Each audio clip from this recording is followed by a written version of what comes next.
You're watching The World Report on NewsX World. Let's take a look at some of the top headlines of this hour. Iran's Foreign Minister Abbas Araqchi said he will meet the UN nuclear watchdog chief on Monday ahead of US-Iran nuclear talks to tackle their dispute over Tehran's nuclear program and avert conflict as US warships deploy to the Middle East. Israel's cabinet has approved further measures to tighten Israel's control over the occupied West Bank and make it easier for settlers to buy land, a move Palestinians called a de facto annexation. The Kremlin has rejected a baseless assessment by 5 European countries that Russian operation leader Alexei Navalny died from poisoning while in an Arctic prison 2 years ago. We naturally do not accept such accusations. We disagree with them. We consider them biased and baseless, Kremlin spokesperson Dmitry Peskov said. The mother of deceased Russian opposition leader Alexei Navalny said Monday that she felt vindicated by a European assessment that her son died of poisoning. Navalny's mother said has called for justice as his supporters marked 2 years since his death in prison. A global artificial intelligence summit kicks off in New Delhi with big issues from job disruption to child safety, as India's Prime Minister Narendra Modi will inaugurate the 5-day AI Impact Summit at 5 p.m. today, which aims to declare a shared roadmap for global AI governance and collaboration. According to Indonesian Army spokesperson Doni Pramono, Indonesia is preparing 1,000 troops for possible deployment to Gaza by early April as part of a proposed multinational peacekeeping force. Pramono said the final decision rests with the government, adding that a total 8,000 Indonesian soldiers will be ready for deployment by June.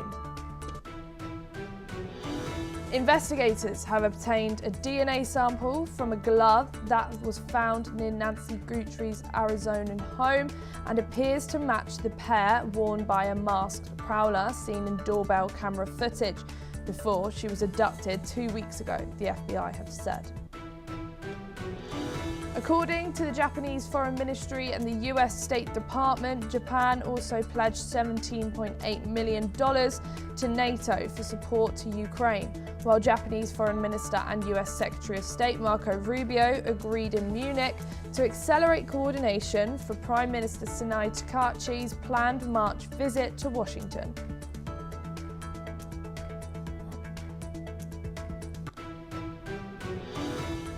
And for your top story this hour, Iran's Foreign Minister Abbas Araqchi is in Geneva today ahead of a crucial round of US-Iran nuclear talks. He will meet with Rafael Grossi, who is the head of the UN's nuclear watchdog, the IAEA, for technical discussions on Iran's nuclear program. This comes as the US has deployed a second aircraft carrier to the region, raising tensions, while the US seeks to expand talks to include Iran's missile stockpile. Tehran insists it will only discuss curbing its nuclear program in exchange for sanctions relief. Iran also faces mounting pressure from the IAEA to clarify the fate of its enriched uranium stockpile after recent Israeli-US strikes. We are now being joined by Saul Sadka, who's a political commentator, joining us from Tel Aviv. Thank you so much for joining us here today on NewsX World. What are the main objectives for these talks that Iran's foreign minister is likely to pursue with the IAEA ahead of these US negotiations? Well, for Iran, it looks like the intent is to try and stall for time as they prepare for the inevitable attack that is looming against them.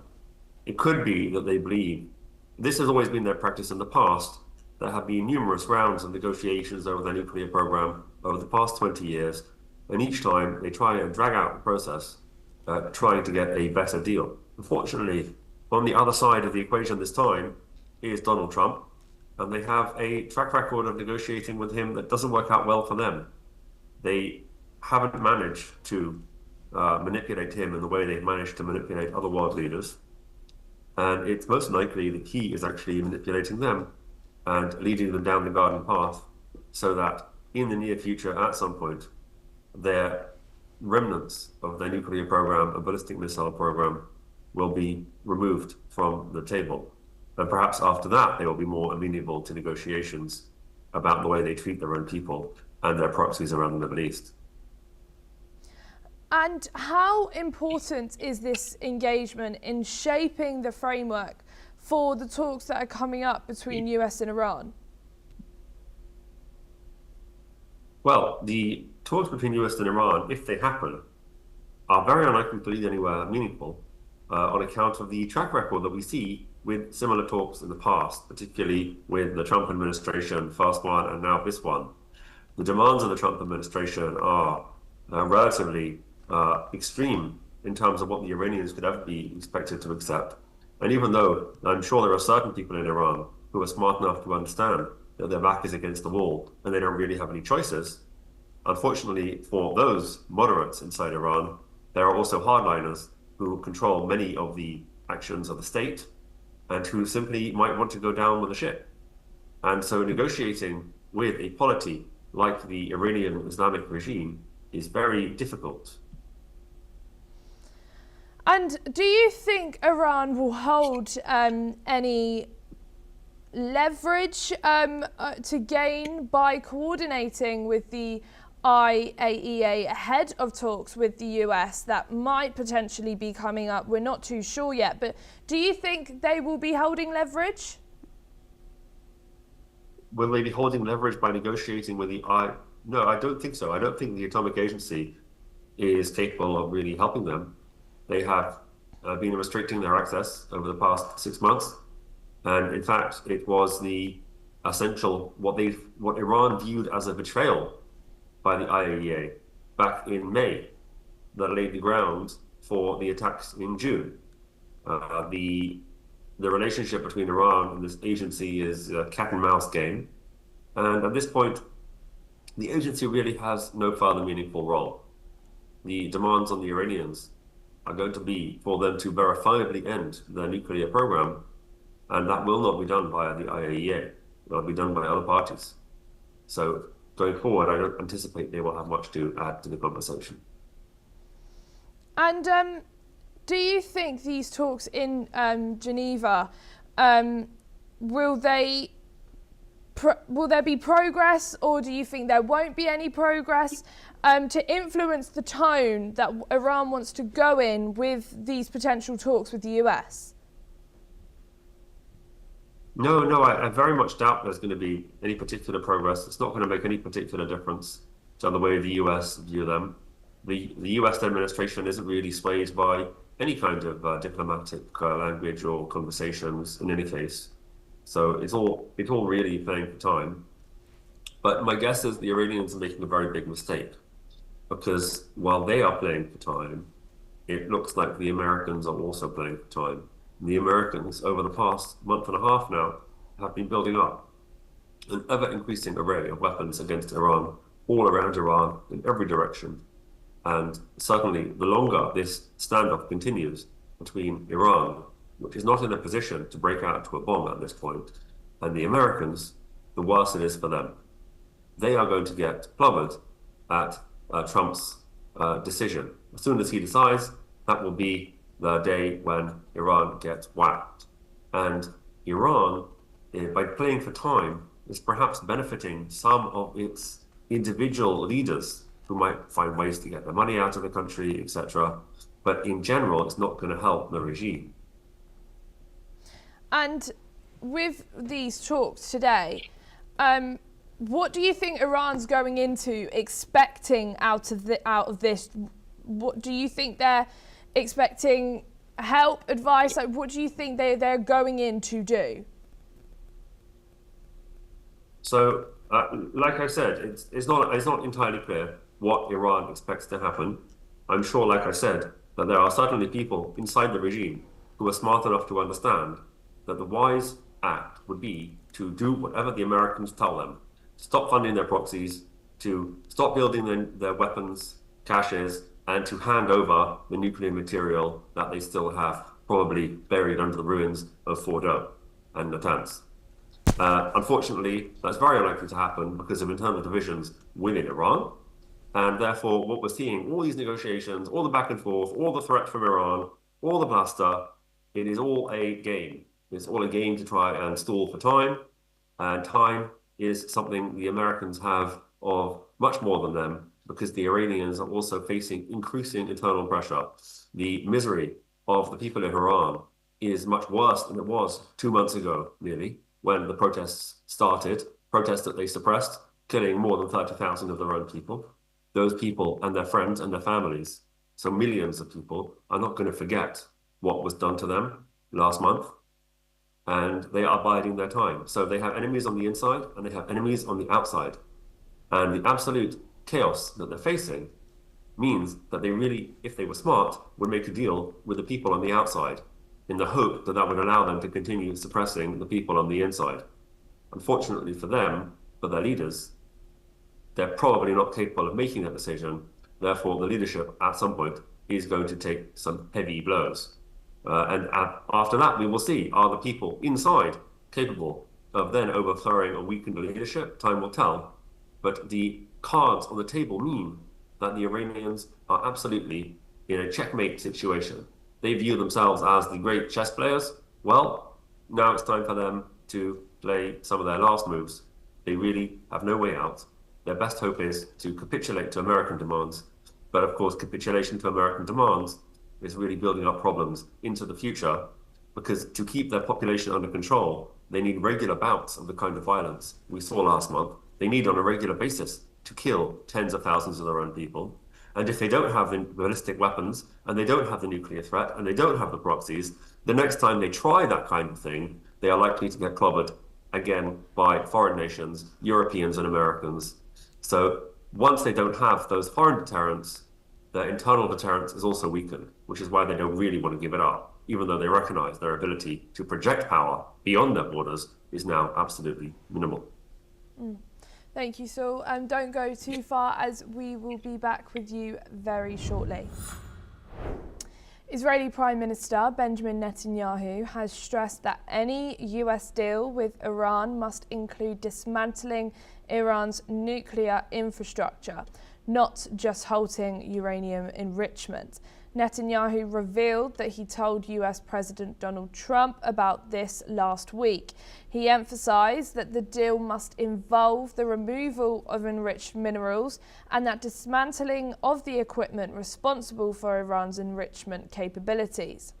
Netanyahu expressed skepticism about the ongoing negotiations, but made Israel's stance clear. Talks between the US and Iran are set to continue this week, with both sides aiming for a deal that brings economic benefits. The US has ramped up its military presence in the region, dispatching a second aircraft carrier to prepare for potential military action if the talks fail. We are now being joined again by Saul Sadkar. Thank you for joining us back here on NewsX World. How might Tehran perceive external pressure to remove nuclear facilities versus simply freezing or limiting activities? Well, how might they perceive the external pressure? They certainly don't. We always have to make a distinction clearly between the Iranian people and the Iranian regime. The Iranian people, the vast majority of them, have seen their government waste over $2 trillion, which is approximately 10 times their GDP. So 10 years of the entire GDP has been wasted on this nuclear program. It's impoverished their country because of the sanctions that have stacked up. It's destroyed their economy. It's destroyed their ability to make a living. It's led to all their best and brightest leaving. They now live in LA. So they've had to make a distinction between the Iranian people and the Iranian regime. The Iranian people absolutely The vast majority certainly don't want any nuclear program. The nuclear program, if the Iranians were to have successfully completed it, there's no prospect of that in the next decade. But if they would have, that would have turned Iran potentially into another North Korea. North Korea is the most repressive regime in the world, and nobody can dare touch them or talk about the way they repress their people because, of course, they have nuclear weapons that they can fire back at you in the event of any kind of military confrontation. If Iran had managed, the primary victims of that, apart from, of course, Israel and the Gulf nations who would live under a nuclear umbrella, the primary victims would have been the people of Iran themselves, who would essentially become serfs to the Islamic regime. And what does Netanyahu's demand to dismantle Iran's nuclear infrastructure beyond stopping enrichment signal about Israel's core security concerns? Well, Netanyahu's core security concern on a personal level for 25 years has been to ensure that Iran does not get nuclear bombs. He went a long way in achieving that in June last year, when the vast majority of Iran's nuclear capabilities were destroyed. However, it is believed that they still retain approximately half a ton of enriched uranium, enough to build a few bombs if they had the capacity. And the Israelis will not rest until that material is accounted for and taken out of Iran or made unusable. And the meeting this time with Trump, which continued for many hours, and revealed what was revealed from Netanyahu and Trump's words afterwards, is far less important than what was actually happening on the inside. What they say is not necessarily related in any way to what they were actually considering and discussing. We know, from example, in January, when Netanyahu was last with Trump in Florida, that Trump told Netanyahu in public that if the Iranians start to try to rebuild their nuclear program, Netanyahu should attack them and fast. And that is fundamentally the core realization for the Iranians, that there are people watching them all the time, inside their country, outside their country, satellites. They have no realistic way of putting together a bomb. So all that this nuclear material is doing is providing them with a very small amount of leverage to allow them to fight another day. And fight another day is going to be much more difficult because they're not going to have the kind of threats that they're used to. They never really had a serious army. All they had was the deterrence that was available to them via the prospect of having a nuclear weapon and via their ballistic missiles and via their proxies. And their proxies are largely taken off the board now. They are weakened beyond repair and very hard to resupply from Iran. And their ballistic weapons are reduced probably by about half and have shown to be relatively ineffective and certainly not strategically threatening, since they're not accurate enough. And their nuclear program, the core deterrent, is vastly reduced. And Israel would very much like to see that completely reduced, and ditto for the ballistic missiles and the proxy network. Thank you so much, Saul Sadka, for joining us here today on NewsX World. The deployment will focus on humanitarian efforts requiring consent from the Palestinian Authority and will not involve Demli Dunsia is preparing 1,000 troops for possible deployment to Gaza by early April as part of a multinational peacekeeping force. According to reports, the final decision will be made by President Prabowo Sabitino, with 8,000 troops prepared by June. This plan comes ahead of Prabowo's visit to Washington for the first Board of Peace meeting, chaired by US President Donald Trump. Reports suggest that the UN-backed mission will aim to stabilize Gaza and will not involve the demilitarization of any party. We are now being joined by Professor Rowan Gunatana, who's an international affairs expert joining us from Singapore. Thank you so much for joining us here today. What does Indonesians' willingness to prepare 1,000 troops and potentially up to 8,000 for a peacekeeping role in Gaza signal about its evolving foreign policy and strategic priorities in the Middle East? Eli, Indonesia is the largest Muslim country in the world, and President Prabowo wants to play a very significant role outside ASEAN. Of course, Indonesia is a key player in ASEAN and in the Indo-Pacific region, but now he wants to become a key player in the Middle East as well.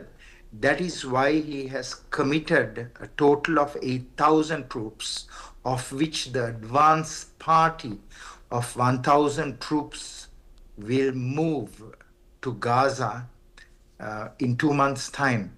What is important to understand is that President Prabowo already pledged his support to the United States by joining the Board of Peace.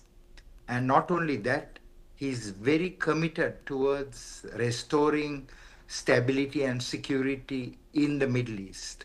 So he will continue to play an important role both in the restoration of stability and security in Gaza, as well as in bringing about harmony in other places where there are armed conflicts. And how might Indonesia's balance its role in a multinational force with its long-standing position of non-recognition towards Israel, and what diplomatic challenges could arise from that stance? President Prabowo is not hostile to Israel. In fact, when he addressed the United Nations, he wished peace for the Palestinians as well as for the Israelis. The Indonesians believe in a doctrine called the Pancasila, where they treat all religions equally. So Indonesian Muslims are very moderate. They value tolerance and coexistence. Historically, they have had very good relations both with Muslim countries and with non-Muslim countries. And President Prabowo himself is a very decorated military general who has played a crucial role in building the Indonesian military forces. And the Indonesian military is one of the best militaries in the ASEAN space. And it will also give a lot of prestige for the Indonesians to see that their troops are deployed in a peacekeeping role in the Middle East. Thank you so much, Professor Rome, for joining us here today on NewsX World. Rio de Janeiro's Sambadrome hosted a lavish parade at the annual Carnival, honouring President Luiz Inácio Lula da Silva as he campaigns for his fourth non-consecutive term.